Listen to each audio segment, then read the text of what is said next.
this is Friday, your Math Anytime work for the week of March the 23rd. So this is going to be finishing up working with our line plots. So we're going to start off with number 1. Below is some data about the amount of juice some first graders drank. Use the data to answer questions 1 to 3. So here's their juice in cups.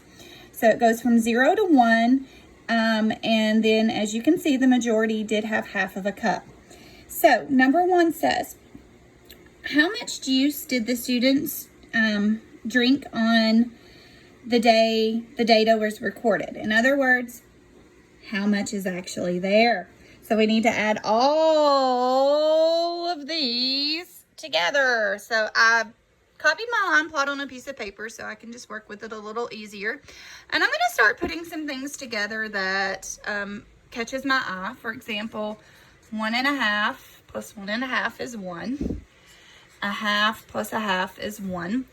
And then I'm going to make this a colored in rectangle. 1/4 plus 1/4 is 2/4, which is equal to 1/2. So those together would equal 1. So I have so far 1, 2, 3, 4, 5, 6. So I have 6. What I need to handle though, however, is this.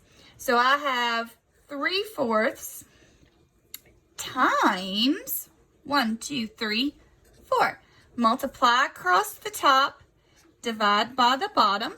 12/4 is equal to 3. And 6 plus 3 equals 9. So my answer is letter B.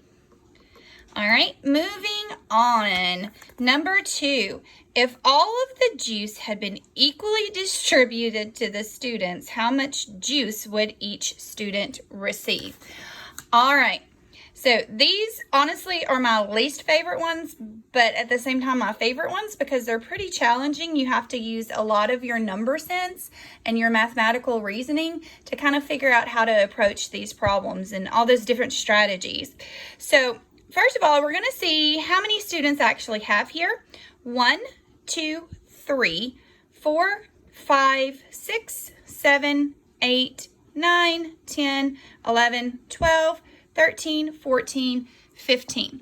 So altogether I have 15 students.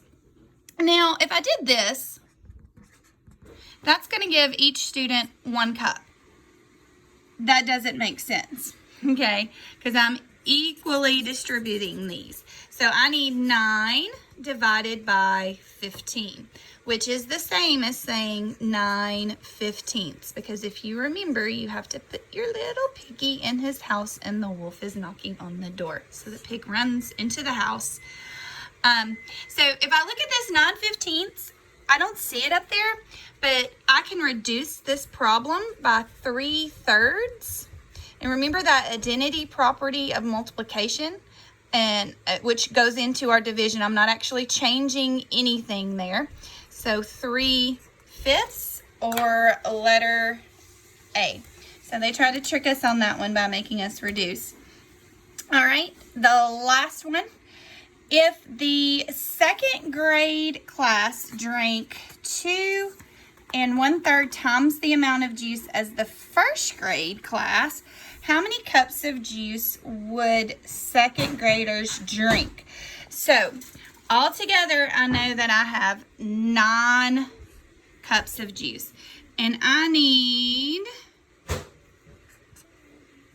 2 1/3 times that amount.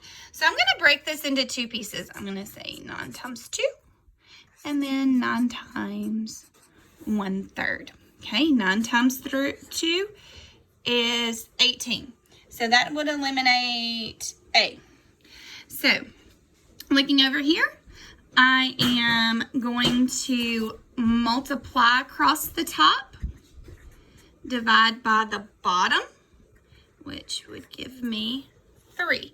So 18, I'm going to put them back together, plus 3 is 21, or letter,